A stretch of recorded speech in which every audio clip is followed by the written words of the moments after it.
Give it a whack. Are you ready? Yes. Okay. Good evening. I'd like to call the City of Lake Forest Parks and Recreation Board meeting of April 12th, 2011 to order.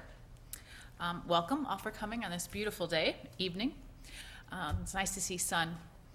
The first business is approval of the March 8th, 2011 board minutes. Can I have a motion to approve? So moved. Second? Second. Great. All those in favor? Aye. Great. Minutes pass. Thank you very much. Next, we have a resolution of appreciation for our student board member, Carson Goldman. This is his last meeting, and this will be going before City Council, thanking him for his service. So I'm going to read this very quickly.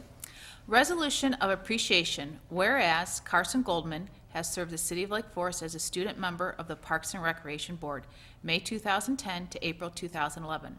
Whereas he has devoted much valuable time and personal attention to the work of this commission and, on behalf of the citizens of Lake Forest, continually met his responsibilities with purpose and dedication. And whereas the citizens of Lake Forest recognize and are deeply appreciative of the valuable time and service he contributed to the preservation and improvement of the quality of life in our community by serving on this commission.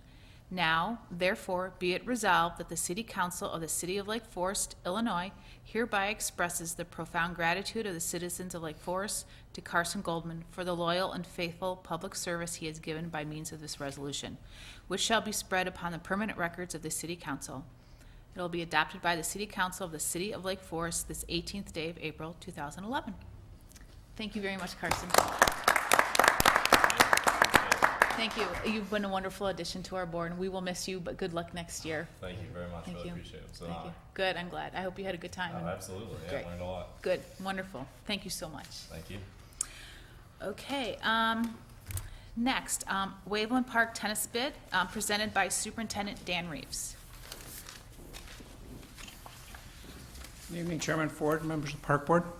I'm here tonight to talk about the Waveland Park Tennis Court reconstruction. In March, we went out to bid. Got the bid back on April 1st. You might recall that we went out to bid for Everett and Waveland back in 2009. Prices came in too high, so we held off, just did Everett. And now we are ready to do Waveland. The funding, this is kind of hard to read, but the funding for this, let me start this over. There we go, it's a little better, thanks. The funding, as you might recall from our budget workshop, was the $200,000 that was coming out of the bond funds. That was previously approved by City Council. And then we had $90,000 that was out of impact fees. So the total amount of money we have for both the playground and the tennis courts at Waveland is $290,000. This is a list of the court repairs that we've done in the past. You see a big change in cost from North Croft to West Park in '06. When we started doing West Park in 2008, we started replacing the fences and using Petromat to give a longer life to the asphalt surfaces.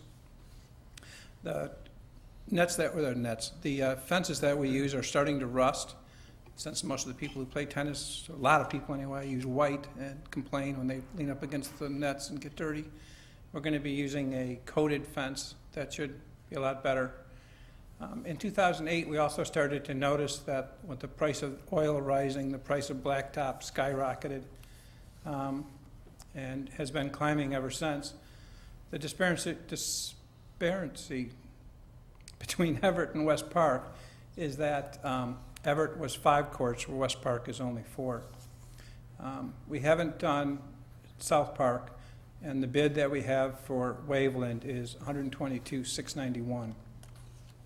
We've ranked the tennis courts in town.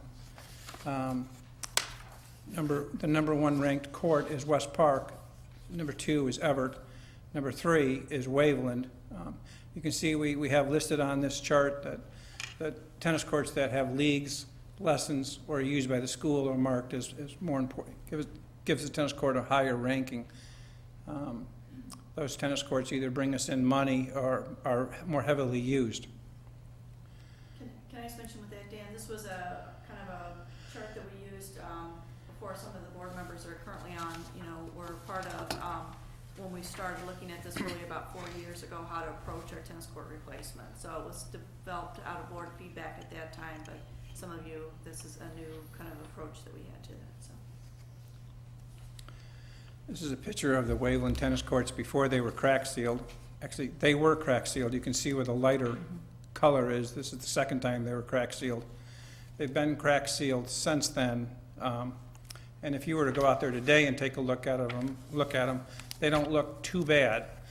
I was out there at 3:30 this afternoon, and one of the cracks actually just reached down, stuck my fingernail under it, and pulled out a 3-foot piece of, it's just a bubble. It looks really nice until you step on it. And so once we start to get some play on them, they're going to fall apart. You have these kind of cracks and holes taking water for as many years as they have. I think these have been overlaid 3 times. They're in pretty rough shape. Dan? Yes, Is sir. there something that you can put over a tennis court in the form of a tarp or something to try to, in the wintertime, to help the weathering of it? I mean, is there anything that can be done other than to just, because they're going to get cracks? Well, Or not really? There's nothing that can be done once these things are all new to kind of keep them nice and shiny? these older tennis courts with the red and green, the paint that was used really is just a paint. And the new tennis courts that we've been doing, we've been using the US Open colors. And that's actually a sealer as well, and it's like an epoxy finish. And we're thinking that that's going to give us a lot longer life. So we're hoping that finish does it. And we've switched I don't know if you know a whole lot about blacktop, but we actually have our own mix for that's by the US Open on what tennis courts should be, and it increases the number of fines in the blacktop, the little tiny particles, so that you get a smoother surface. And we actually up that to have even a smoother surface, and that also helps shed water compared to your driveway. We're also asking to change the fence. You can see this fence here is pretty bowed. It's into the blacktop. It's going to be really hard to remove the blacktop with the fence into it. The gate at this tennis court doesn't open in or out. I mean, it's a little bit, but it's shot. The whole thing, the fence is ancient, but it's a 12-foot tall fence. So they're not cheap. As we went through the neighborhood meetings last fall, if you remember, the table for WAVELAND Park had some requests for a basketball court. So we've taken a look at basketball courts, and the Recreation Center Department really has no full-size courts outside. The school has one, which is opposite the rec center on Deer Path. So we've suggested taking one tennis court out, putting in a basketball court in that area, and having a fence here to separate it with a little gate in case mom wants to play tennis and the kids want to run around out here. We're also not planning on putting the basketball standard in the asphalt. We're going to have it on, like you would on your driveway, where it's on a rolling machine that sets it out there. So this area could be used for camps. Pointer's not working. Could be used for camps, parties, all sorts of different things. So we're thinking it's making the court more versatile. We could always return it to basketball as well. I mean, to tennis. So we mailed out 12 bids. We had 8 people either request bids, be mailed to them, or stopped and picked them up. Out of those, we had 6 respond. These are those 6. Olson Brothers is the cheapest. His base bid amount was $117,366. Alternate A was changing the tennis court to a basketball court for an additional $5,325. So his total bid is $122,691.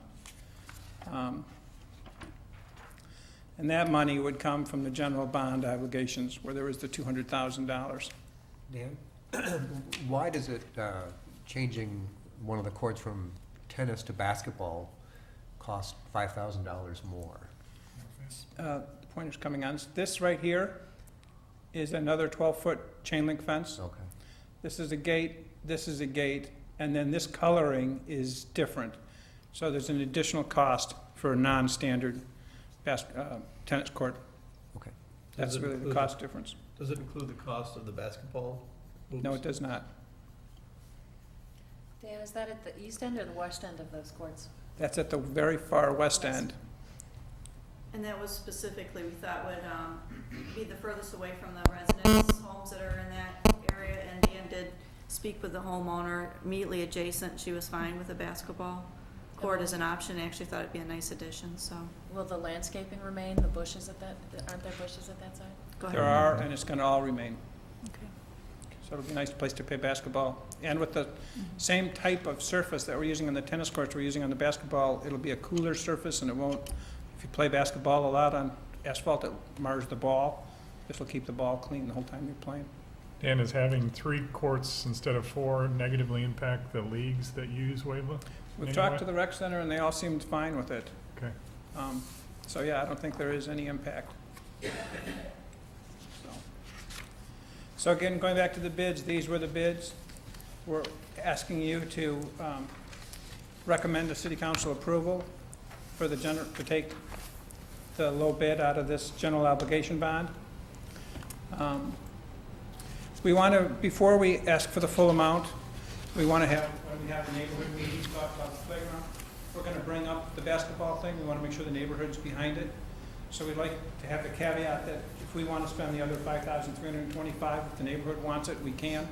If the neighborhood really says they don't really think it's worth it, I mean, it's really for the neighborhood. We don't want to waste the money either. So we're asking to do the $117,366 with the caveat that we can do the other $5,325 if the neighborhood feels as strongly about it as we do. So if there's any questions, I'd be happy to answer them for you. You may have said this already, but has Olson done work for us before? They have. They've done almost, up until the past 2 years, they didn't do West Park and they didn't do Everett, but they've done just about every court in town. And they have been the company who has color-coded West Park, and they've done all of our crack sealing, and they've been the people that we call when we've had problems with tennis courts. So So they're pretty we've good. been very happy with them. Good. And I'm sorry, one last question. Would they begin this work soon, or would it be, Well, we're trying to determine exactly when we're going to have the neighborhood meeting. We know it's going to be towards the end of May. I'll talk to the contractor to make sure he could still do this and get it done before the camps get out there. And we're going to sit down and talk with him after it's approved. But, yeah, we're planning to start this in May and be finished by the middle of June. right? Great. Any other questions for Dan? This, unrelated to the tennis courts, what's the current thinking for the work then on the playground? The work on the playground, we've met with staff from the rec center and the maintenance side, and we've come up with what we think is needed, because the maintenance side sees a lot of what's being used and what's more, you know, we have 3 slides, and which slides are being used. You know, the sandboxes are pretty heavily used, the teeter-totter is pretty heavily used, and then we know, we meet with the rec staff, and they tell us what their program needs are. So we put together our, you know, our playground that we think handles all the needs, and then we meet with a rep from the playground company, and they kind of walk us through some of the ADA stuff that would be nice for us to have. We put that all together, and then we're going to take that plan to the neighborhood meeting, see what the neighborhood wants, because they may say, you know, we don't want 3 slides, we want more swings, or, you know, whatever they decide. We try to incorporate that into the plan, and then that will be the final plan after the neighborhood has a chance to look at it. And then we'll price that out and make sure it fits our budget. And we're reasonably comfortable we can do that for the remaining 150,000 or so that's available? We are, as long as nobody says, I want 50 swings, slides. I want a swimming pool next to the playground. You know, if it's a standard playground, we think we're fine. And we had talked at one point about moving the whole playground further east to the east side of the parking lot. Is that still a consideration? Actually, that thought has changed, and we're thinking of moving it west to where the ball diamond is. Ball diamond hasn't been used in a while. We're thinking that it would probably go in that spot, and that would get it out of the floodplain, which is it's in now. So that, and we use fiber, which is a wood chip material. So every time the pond floods, it washes all the fiber away. So then we have to go replenish it, and it's expensive, and it takes a lot of time. So it's really essential that we move it out of that floodway from the pond. And putting it into the ball diamond takes care of that. It'll keep it high and dry. And it should last a lot longer, not being wet all the time. And the new playgrounds don't use railroad ties or timbers like they did when that one was built. So we're hoping to get a lot longer life out of what we replace it with. Dan, just to clarify, it's the ball diamond just immediately west of the playground, not the ball diamond on the far west side of the park. That So one is used, It right? would Right. keep, yeah, it would Yeah. keep all of the elements somewhat close to each other. We see at Northcroft and others, parents like to play tennis with the kids on the playground, and the visibility and the sight lines would be a lot better. And then the other thought there was where the current playground is, we would, grass and sod that in, and then next to the building, we could put in a table or two for a picnic. But again, these are the kind of things we'd like to bring to the neighborhood once we have the plan onto paper and some ideas, and let them kind of give us some feedback, and we can tweak it and, shift things as the community gives us some direction with that. So we're still kind of fine tuning that, but we're trying to keep it all kind of close to the parking lot area in the building where the bathroom facilities and everything are now. There was concerns about the safety with the parking lot and backing up. Is that going to stay the same, or are you going to reconfigure the parking lot at all if you're going to move the, The parking lot's gonna stay the same configuration, but we did feel it was a better move to move the playground west of the building than where it is now than east, because we have a lot of parents who likes to play tennis and watch the children on the playground at the same time. So that gives them a visual between the two, so they can still do that. The one thing it is changing, though it's not necessarily part of our project, Public Works will be doing the west parking lot. Right now, it comes in and it dead ends with handicap spots in front. At the end of Butler, At the end of Butler, and the soccer traffic or practices that are there, it backs up that neighborhood, and it's really hard to turn around, so people use people's driveways. So the Public Works went out and measured, we couldn't do a cul-de-sac type turnaround, we just would have to take too much parkland out to accomplish that. But they can put what's called a hammerhead end on it, so if you can kind of picture, a hammerhead, you would come down and you could pull to this way and then do a three-point turn and get back out, and we can shift our handicap spaces over so that you wouldn't be having to do that in the handicap spot. So a slight adjustment on that end of that parking lot, and they're gonna do that as part of when they redo the parking lot on the east parking lot at the same time. So I think that will really enhance it from that west side without getting into tremendous costs, to redoing a whole parking lot scheme over on that side. So some small adjustments, but not part of the CIP that we're doing, but more of the street issue Okay. that they're trying to address, so. great. Any more questions for Dan? So will all this be done this summer then, yes. theory? Yeah, we hope to have it all done by, I think the date is November 1st. It has to be done because the parking lot is being redone, and that's the final part to that. Engineering is redoing the parking lot at Waveland Park. So you'll be doing the playground over this summer then? Yep, Okay. that's the plan. Well, the end of summer, The end of starting summer. at the end of summer, yeah, because we've Okay. got programs there Yep. till then, so. So we'll have a Okay. chance to look at those bids for the playground work then too before? moving Absolutely. forward? Okay. Yeah, we'll be back to you with the playground bids. And we'll probably also talk to you about what we plan to put in the playground. Get your thoughts as well. Our thoughts on teeter-totters and swings?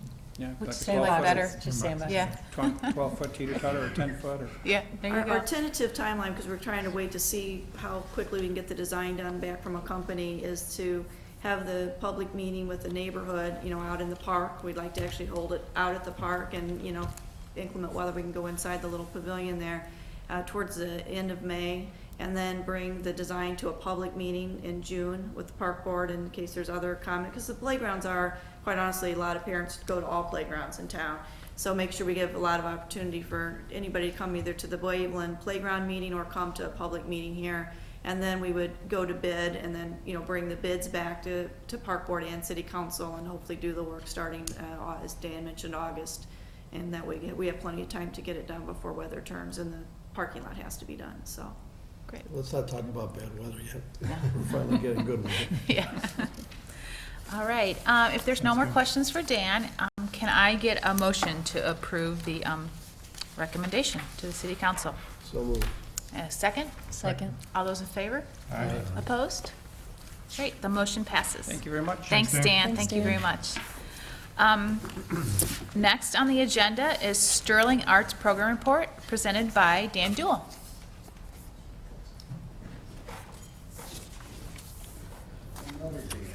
Another Dan.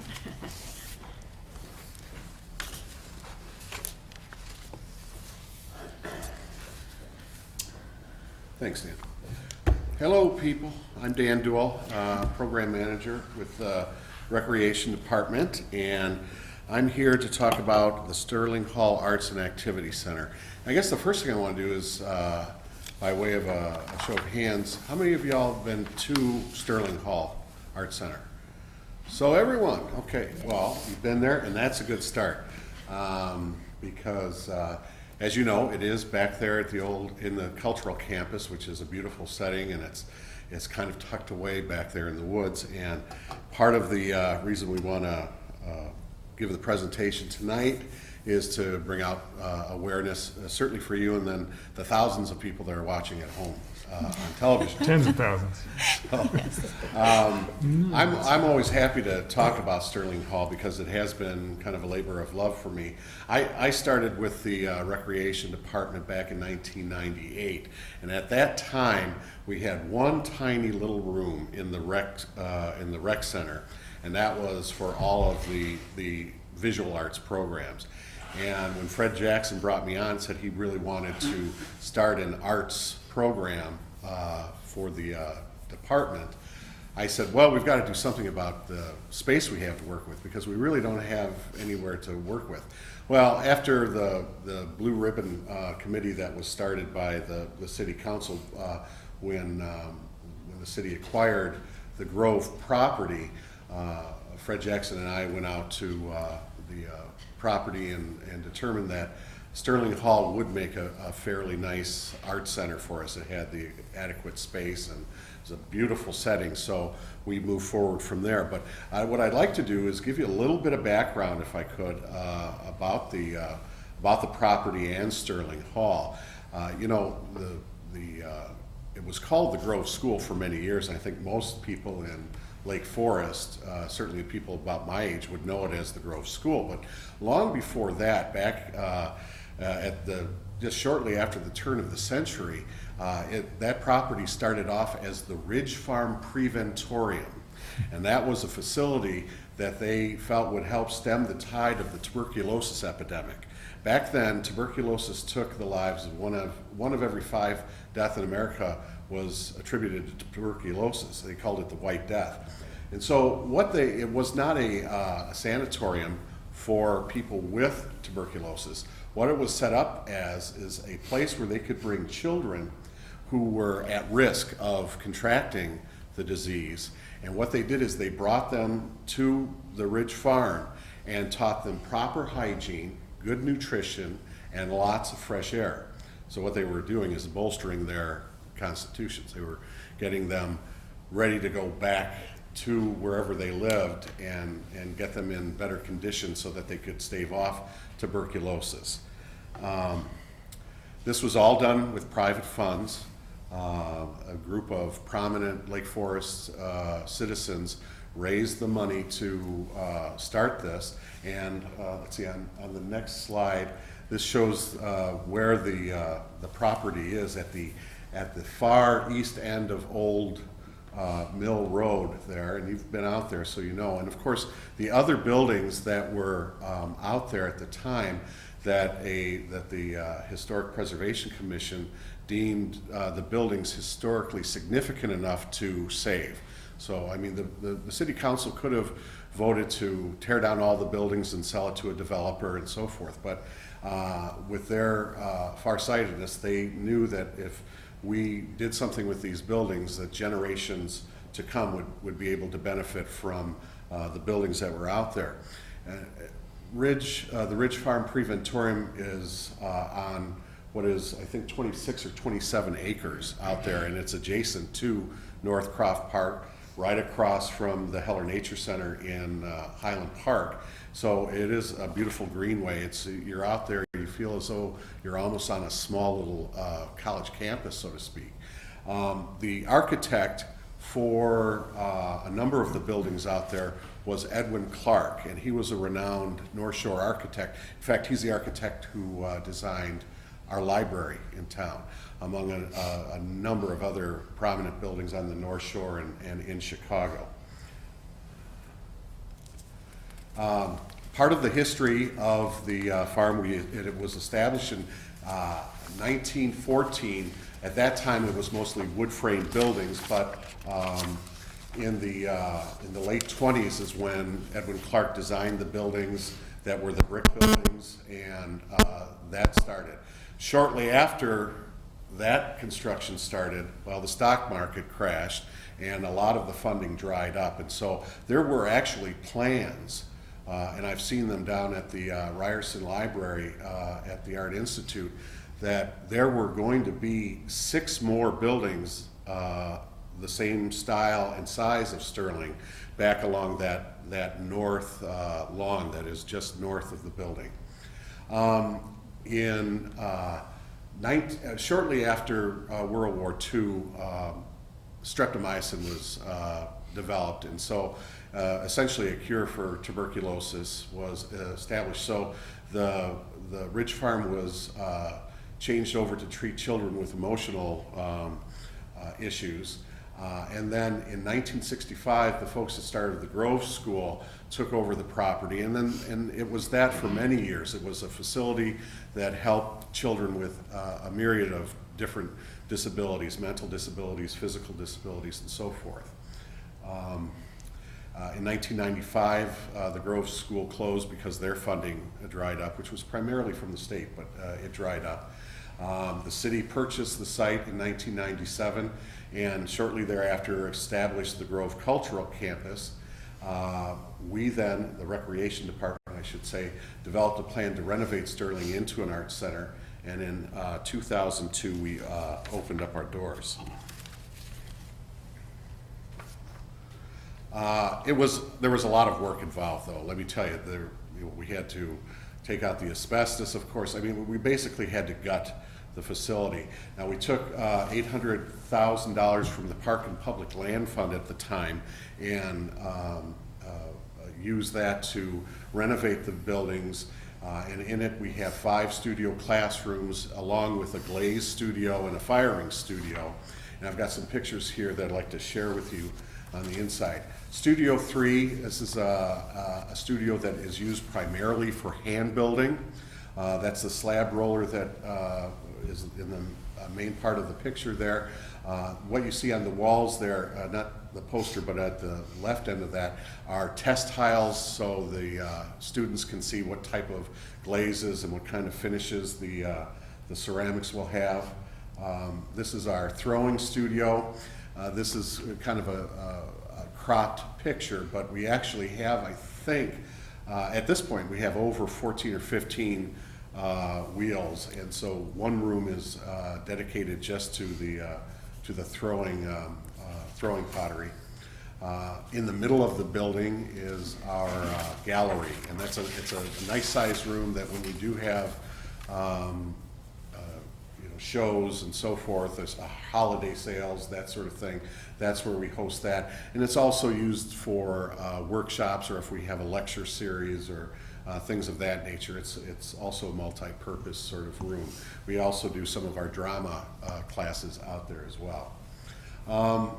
The facility and the programs that are run out there are very equipment intensive. We can't run, particularly with ceramics, you can't run that type of program without having a lot of equipment. And I am proud to say that Stirling Hall is probably one of the finest equipped and staffed ceramics facility in the region. We, from everything I've heard from our instructors and other students, longtime adult students, that we rival many colleges in terms of what we have out there in the equipment. The gas reduction kiln on the left up there, that's a 54 cubic foot kiln. That's actually, it's a cart kiln, so the front door slides out on the rails that you see at the bottom of that picture, and that gets loaded up. And I'd say that probably gets fired while we're in session, probably somewhere in the order of every 2 or 3 weeks. We have a very active group of adult ceramicists, and they fill it up quite often. The soda kiln is one of our newer kilns. That goes back, I believe, about 3 years now. That one is outside in a kiln shed.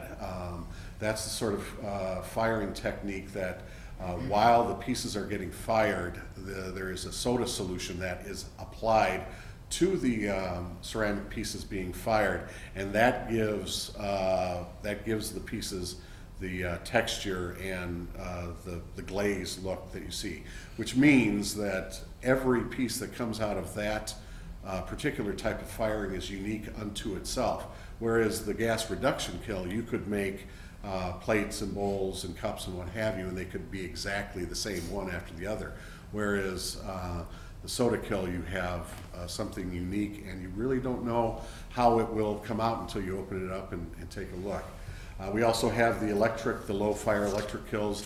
Those are primarily used for the first round of firing, which is the bisque firing, and then also for the kids' work, because that's a different type of glaze we use. The raku kiln, that's kind of it's an exciting way that they fire it. Again, it's every piece is unique unto itself, but that's done outside. We have a dedicated gas line to the raku kiln, and that's sort of an interesting firing technique wherein the pieces are heated to 1500 degrees, and then the kiln is opened up, and the pieces are taken out of the kiln, put into a nest of combustibles in the sand pit that it's right next to, and then it allows the combustibles to catch on fire, and then it's smothered with a metal can, and it reduces the amount of carbon that the fire is craving oxygen and burning off carbon. So it gives it a very interesting kind of metallic look to its finish. Then some of the other equipment, like I mentioned, we've got the potter's wheels, and then in the glaze room we've got a spray booth. But there are a lot of other things. We have an extruder, and of course all the different smaller pieces of equipment that they use in the studios themselves. Here's a list of some of the classes that we have, or most of the classes that we've done over the years. We do a good number of adult classes as well as children's. And one thing I'd like to also point out is about every other semester or so, we have a cooperative agreement with Lake Forest College, where they don't have any of this equipment, of course, and they come to our center and take 4-credit college courses with our instructor, Katie Biederbost, and they bring a very, very great vibe to the center, a lot of energy, and that's a very popular program as well for them. Some of these, we try to mix things up and try new things. Every now and again, we have our tried and true ones that we know will work. Some things work, some things don't, but we're always looking for new things to bring to the public. And right now, we're doing some things with mosaic tabletop designs and things like that I think will be very popular. Here's just some pictures that I wanted to include. We have children out there, and I guess what I wanted to bring up with some of these pictures, here's some of our adults in the college classes, is that this is an important place for the programs that we run out there, because it offers a venue for the people who aren't interested in sports or fitness or ice skating, karate, all those other things, those other terrific programs that we offer at the rec center and other facilities. But until we had this facility, we really didn't have a place where people who were interested in a place where they could discover this self-expression. We didn't have that until now, and now that we have it, I think it rounds out our programming area. Another area of programming that is a big part of Stirling is in the summer. That's our Twigs Art Camp. That's become very popular. Actually, the art camp itself started when I was, long before I was on board, but when I first came here, Alice Metzger was the kind of the art maven of our department, and she had a small art camp that met down at the beach. And so once we had this facility, we had a chance to expand that program, and now we have generally anywhere from 65 to 75 kids every summer, and they get to do any number of different types of media out there. They do a little bit of performance arts as well, and we still go down to the beach and do field trips and some of the other normal day camp type of activities. But it has become very popular, and you know, we find that there are kids who are not interested in going out and playing sports all summer long or something like that. We've got a great camp for them. By the numbers, just some things to consider. Since October of 2002, we've served well over 4,000 students. I think when I did the adding up, it was about 4,300 students that have gone through programs out there. On average, we have about 75 hours of programming per week, and I'd also like to point out that that includes open studio time that we offer our adult students, so that you know, they may have a 3-hour ceramics class on a Monday night, but they will also have the opportunity to come in and work on their own and do other things that they wouldn't necessarily have while they're getting the instruction during their class time. So it's a busy center. We brought in over $1,200,000 in terms of revenue. I should have included in there that the costs, the expenses that we've had, have not quite come up to what our revenue has been. We have kept our nose above water, so to speak, in terms of expenses versus revenue, but I would like just to explain that Stirling Hall is not and will never be a cash cow. Okay, it just isn't the nature of that type of programming. It isn't like a dance studio where you can just let the kids go in and you've got one dance teacher and that's the nature of your overhead. It is equipment intensive, as I mentioned before. It is instructor intensive too, and by that I mean it's not just the instructors who are there giving the lessons during the class. Those same instructors then have to load the kilns, and they have to mix the glazes, they have to unload the kilns. There's a lot of outside of class prep work, and so we certainly want to be above the watermark in terms of where we are with revenue and expenses, and we have been, but it isn't the type of program like a dance program or karate or fitness or something like that where we're going to make a ton of money. I don't think there's a lot of things in the arts that make a ton of money, unfortunately, but at the same time we have kept our operational costs, you know, above the watermark. So, questions? Questions? Are there, long-term, are there sort of capital replacement plans? Are there significant capital replacement costs? There are. That's a good question, and that is something, to Mary's credit, she's brought up. Is the acronym CARP? Yeah, CARP. Capital Asset Replacement Program. Right, and on that list, we have the things like the electric kills, the gas kill, things that we know have just a certain life to them. Like, for instance, the large reduction gas kill, we should be able to get 20 or 25 good years out of that. Now, that's not to say that we don't have to replace things like pyrometers and maybe parts to it, but the actual kiln itself should hold up for quite some time. But yes, we have that planned out, and we've recently purchased one new electric kiln and some wheels, I believe, and so forth. Any idea, Dan, on the number of children served per year versus adults? I mean, are more adults using this than kids, I would assume? No, it's about 50-50. Right now we have a very strong adult thing going on, and I'll be very candid with you. Our youth art programs, not the Twigs camp notwithstanding, but just the youth program is sucking a little wind right now. I mean, our numbers are low, and I attribute that to a couple things. So the economy is one thing, but then the other thing too is we've got so many of other programs that they have to choose from that we tend to you know, be our own worst enemy or our competitor, you know, because we have such a great dance program and karate and the nature programs that are over at Elwa.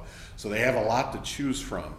But I'm fairly certain that every child that does have an interest or a desire to do the visual arts have, you know, been able to come and find something they enjoy here. So are we taking steps to more actively market the programs? We are, you know, we host a holiday sale every year, and that brings in people who normally wouldn't be out there for a class. They come out just to purchase gifts and that sort of thing. We've got that. We are making plans to see what we can do to create our own web presence in terms of a Stirling Hall site for itself, similar to what Rob is doing out at the It's using social media and some of those. Okay. right, the internet and the things. They're interested in raising their profile that way as well, and you know, getting things out about special workshops. For instance, just 2 weeks ago, we did a cooperative program with the Botanical Gardens, and we brought in, I think it was 23 or 24 adult students that have never been to Stirling Hall. And so by doing these special things, yeah, they come in drips and drabs, but it does grow, it does help with the overall awareness. And Dan, you ran that summer event in July, the carnival that you did out there 2 years ago. That was two But two he's years done some ago. things where he's done, you know, brought out doors even during the summer, bringing people to the site, and then they go through Dickinson, they can go through the Grove, you know, through the Stirling Hall. We've tried a few things like that too, so That continue would- to evolve that, but That one was a successful. We had over 1,000 people come out. It was the Grove Campus Carnival, and we had things, demonstrations going on in the Art Center. There were things happening in the Music Institute as well as the Senior Center. So that was it cost us a little bit of money. There wasn't any way to pull any revenue off of that, but it did raise some awareness for us, and I'm sure that we'll be able to do that again down the road. How do you work with the school districts and the art programs in District 67, and are you connected to them at all? Well, we have to a point. We have, one of our instructors has gone in and done a demonstration. There's an art program that the District 67 has done, and they've gone in and done some wheel demos and so forth.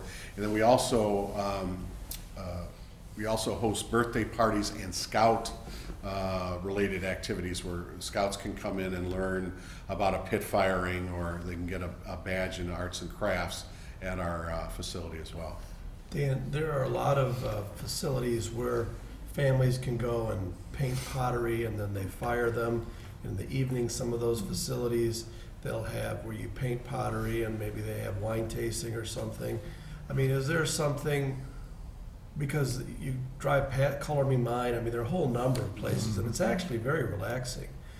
But there's nothing that's right around here. Well- Is there anything, that's real close? Highland Park has some, Right. but I mean, right around here. Is there some way that maybe you could expand into that area, or is it just really expensive, all the carrying costs for all the? No, we actually, Dan, we do that type of programming to a certain extent. The birthday parties, we have a couple different type of birthday. We've got the arty party, and then we've got the clay party. The arty parties, we take those precast pieces, and the people can come in and pick out whichever, whether or not it's a piggy bank or a Starbucks or a lunch pail or something like that. Anyway, they pick out that, and it's just a decorating thing.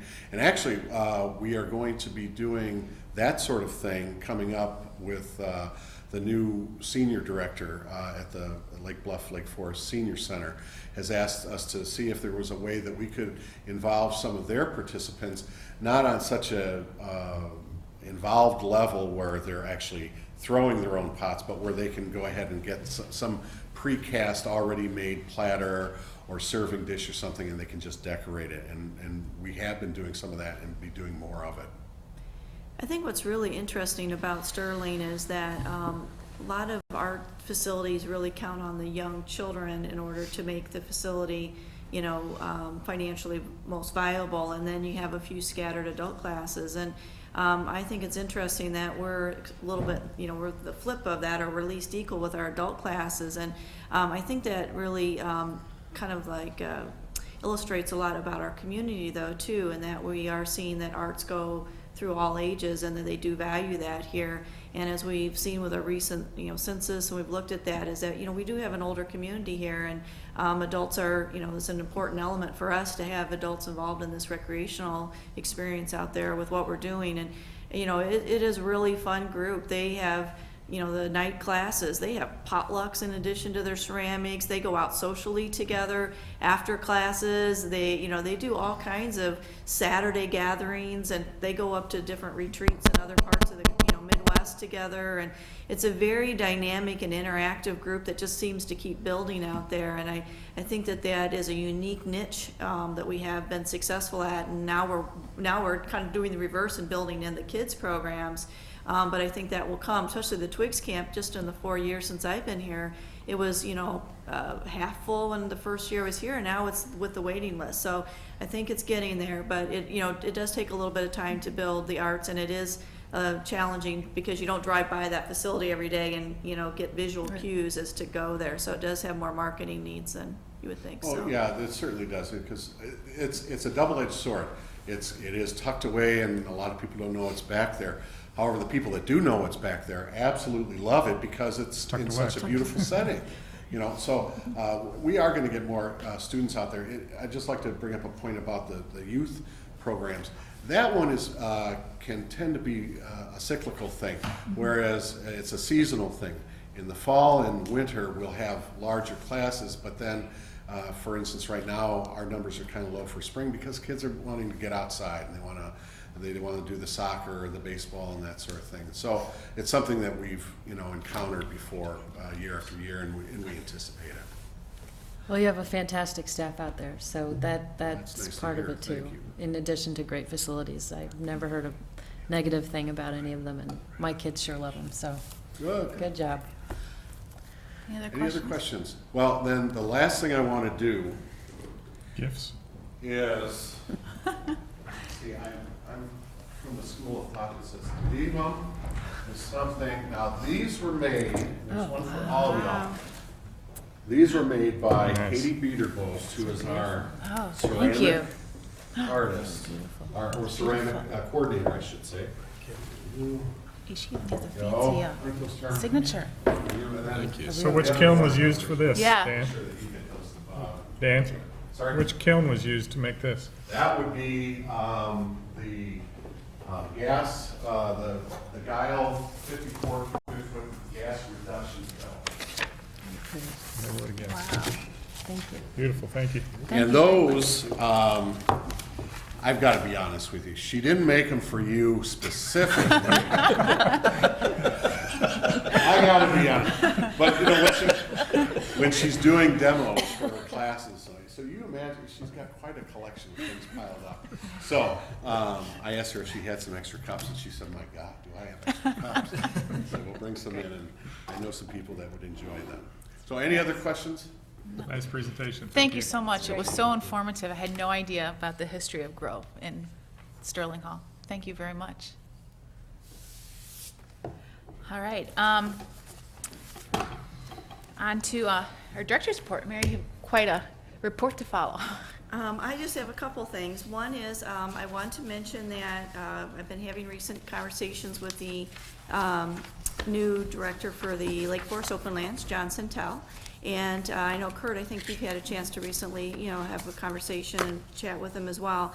And we do a lot of parallel programming or, properties, support for each other. And they play a very unique role in the community. And with his new leadership and some of the things they've been working on, I thought it'd be nice. And Kurt, suggested that we connect.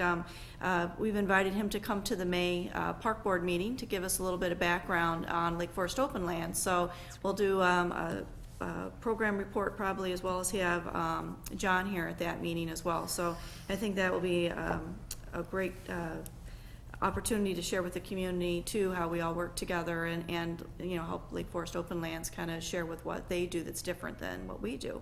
So that's in May, but also at the May meeting, we've been continuing to work on the golf study. We started our operations review this past winter with the National Golf Foundation, and we are going to be kind of moving into that next step of work. And I will bring that to the board to share at the May meeting as well. So just continuing to move a little bit slowly down the path with that. But, you know, I will kind of give some highlights from our operations review and kind of tell you where we're headed next as far as just doing additional diligence study with the help of the National Golf Foundation. And then the other thing that would be, we mentioned to you that we will most likely have some information is the South Beach Access Road has, you know, been one that's recently had some special meetings, and the City Council's been looking at different options for that.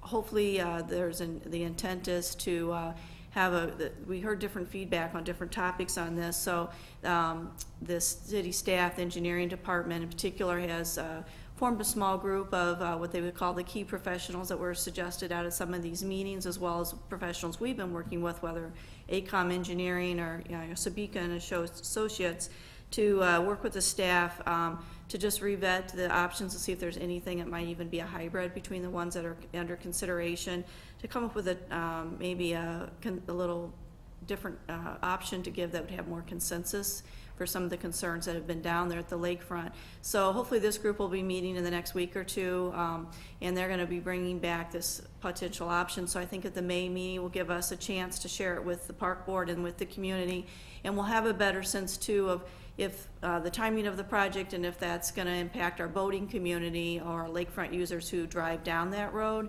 So we'll have a little bit firmer direction to share. I think at the last park board meeting I did a review of the project, and the option that was most the option B, which was being recommended primarily by the city at that point in time, but that has continued to morph through these public meetings, which is always a good part of our process, is to gather input on that. So that'll come back at the May meeting for park board to hear that and where it's headed, and then again, as we can share that with the community. I did have some voters who have already contacted us who also attended the special public works meeting, and they had some questions for us as far as just, they understand the work needs to get done. They're anxious to see it get done. Of course, they would love to see the shortest construction time period possible. So just being able to answer some of their questions and tell them where we're headed, and that it's not, we don't have the definite details yet, but we're continuing to work on that, and we'll be getting that information back to them. And we do have obviously a database for anybody who's had a permit holder or bought our parking passes and stuff there at the lakefront that we can get that information to as well. So those are all agenda items for the May meeting. And then also too, we might have a little more concrete timelines to share on all the construction of the playground and tennis courts that we've been talking about too, so we can make sure that gets up there, and we'll have all the dates to share with everyone for those public meetings that are coming up. And that's it for my report tonight. Okay. Oh, Wendy. Oh, you want me to go here? Oh, we got a special event we got to mention. Go ahead. Okay. Well, it's April, and so Easter is right around the corner. That means the annual egg hunt will be taking place Saturday, the 16th of April. We do it over at the Deer Path Schoolyard. Right now, they're calling for iffy weather. We also do a lot of the activities inside. There's a magic show that follows the egg hunt itself. If you've never been to the egg hunt, it's similar to the Oklahoma land acquisition. We put out 5,000 eggs or so, or I should say the Easter Bunny puts out 5,000 eggs, and they're picked up in a matter of about a minute and a half. If we could somehow harness that power, imagine what we could do. But it's a weather-dependent sort of thing, but we normally get a pretty good crowd for it. So if you've got... So don't be late. Don't be late, no. Yeah, if you're 1 second after the whistle blows, forget it. you're kind of out of luck. But if you've got little ones, or your neighbors and friends have little ones, bring them out. We start activities at the cafeteria and in the gyms at the Deer Path Middle School at 9:30, and then the egg hunt takes place precisely at 10:15. At 10:15, 16, It's over. that part is over, then we go back in for the, It is. magic show. And one other event too, that I'd ask you to put on your calendars, at the end of the month, April 30th, is our annual Smelt-O-Rama. And if you've never been to that, you really owe it to yourself to come down to the lakefront and enjoy the evening of smelt. We show everyone how to catch them. We have 3 or 4 dip nets on hand, and we've got a group license, so everyone can do it. We show everyone how they're caught. We cook up about 20 pounds worth, so everyone gets a taste of it. We have entertainment. We have a folk singer that comes down. We crown a Miss Smelt. I mean, we laugh, we cry, we bring the whole gamut of emotions. So I hope you folks can make it, and all the people who are watching and listening at home, I hope they can put that on their calendar as well. That's April 30th down at the Boat Launch Pavilion. And all the activities that night are free. Everything's free. And it starts at dusk? Yeah, we or- start at 7 o'clock, and, you know, the thing with the smelt is, only the Lord knows if they're going, Mother Nature decides whether or not they're gonna run that night. We normally catch anywhere from 2 or 3 dozen to maybe 6 or 7 dozen. If we catch a run, we can catch bucketfuls, so that's kind of fun. So I hope you folks can make it. Great. Thanks, Dan. Thank you. Okay, comments by the board members. Being spring and everything is new, we unfortunately have some retirements this year. Other than Carson leaving, we have Dan Reeves, who's retiring at the end of this month after 36 years. And we just wanted to take a few moments to thank Dan for his service. I've sat on the board for about 3.5 years now, and these are just a few of the things that Dan has done since I have sat on the board. He's overseen the construction of Town Line Community Park. He's done the Deer Path Preschool Playground, Northcroft Playground. He's done the tennis court replacement at West Park and Everett. He was also instrumental in the development of the Forest Park Master Plan and the merging of the Forestry Department with Parks and Recreation, as well as all the little things, calling up, knowing everything there is to possibly know about the forestry and the parks in Lake Forest.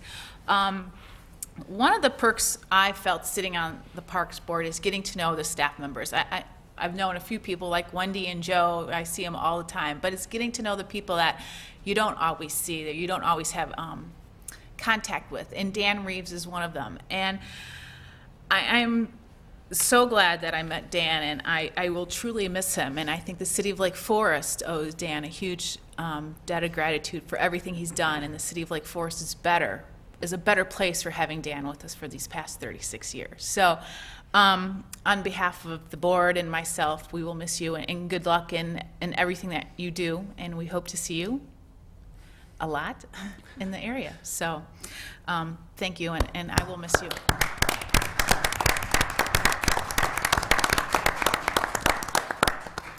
And I do have to say, Bob Taylor's not here tonight, and he wanted to apologize for not being here, but he wanted to give you his appreciation for all the work you've done as well.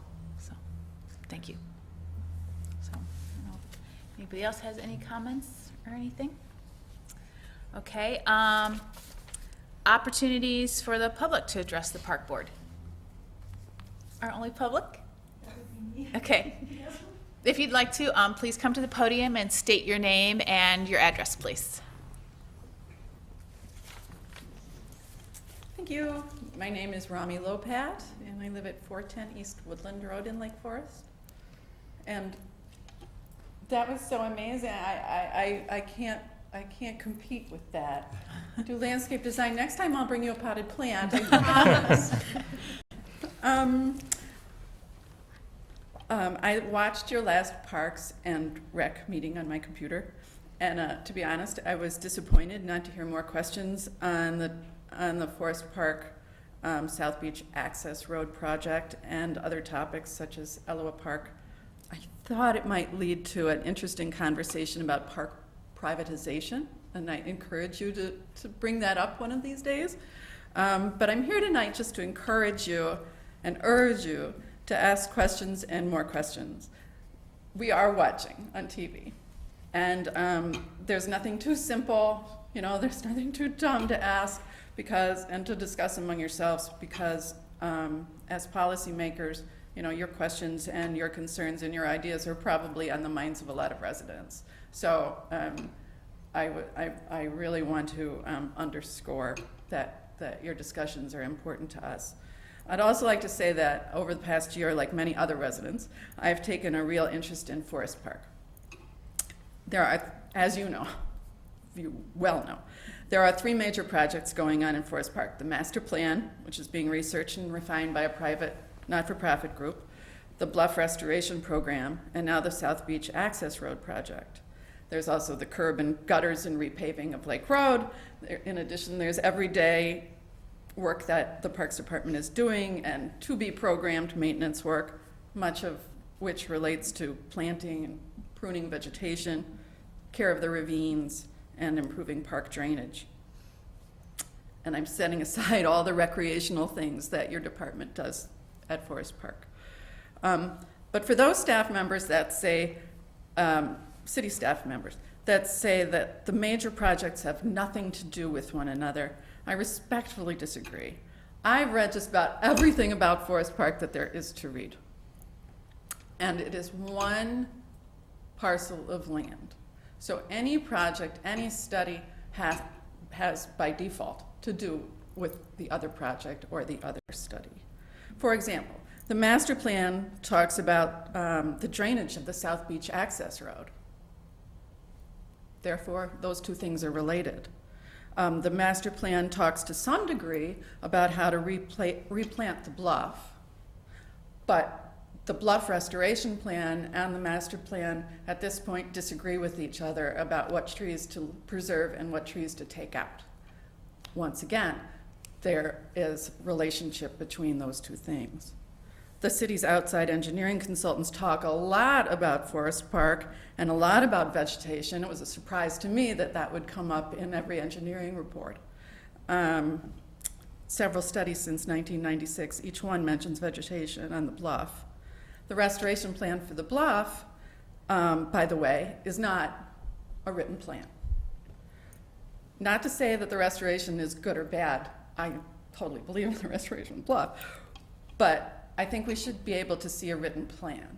Even if it's only 2 or 3 or 5 pages long, we should be able to read a seed list. We should know that shrubs are going to be planted in year 5, but not in year 3, that some science is being applied to what's coming up after we let all the sunlight in, after taking trees out, that the homeowners brochure that we give to homeowners on the care of ravines and bluffs is much at odds with what we're doing out there.